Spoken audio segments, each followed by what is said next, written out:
Hello everyone. Okay, I will share kung anong ginagawa ko sa pagsalubong ng taon.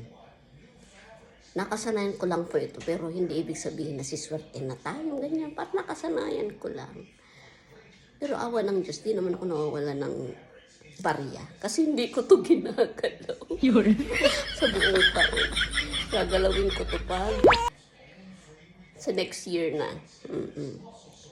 Yan, 13 coins po ito. Pero, yan ang paniniwala ko. Sa akin lamang po yan. Yung naniniwala, okay lang. Yung hindi, okay lang din. Kasi, ang swerte ay nakabase sa ating palad, sa ating pagsisikap. Hindi sa mga handa-handa or sa mga coins na yan. Okay? Yan. Nagawa ko po, ilinalagay ko sa may edge ng bintana yan. Pero nung nasa Bicol ako, ilinalagay ko na kagad sa taguan. Kasi maraming nanguha ng mga barya. Alam mo naman sa atin. Ever since. Ayan, yan ang ginagawa ko. Ayan, kailangan yung yung tao nakatihaya ganyan. Ayan. Ganyan. Ayan. Pati si Mister, tinatanong ko, akala ko maglalagay ka ng coin sa bintana. Yung lalagay ka ako. Ganyan. Kailangan yung tao nakatao. Sa baba ko saan nilalagay, kaso may ganyan, no?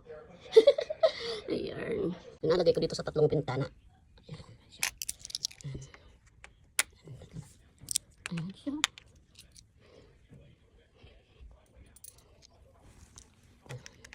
Pero alalahanin nyo na ang swerte ay nakasalalay sa ating mga kamay sa pagsisikap natin. Hindi sa mga coins, ha? Happy New Year po sa lahat. Thanks for watching and God bless everyone.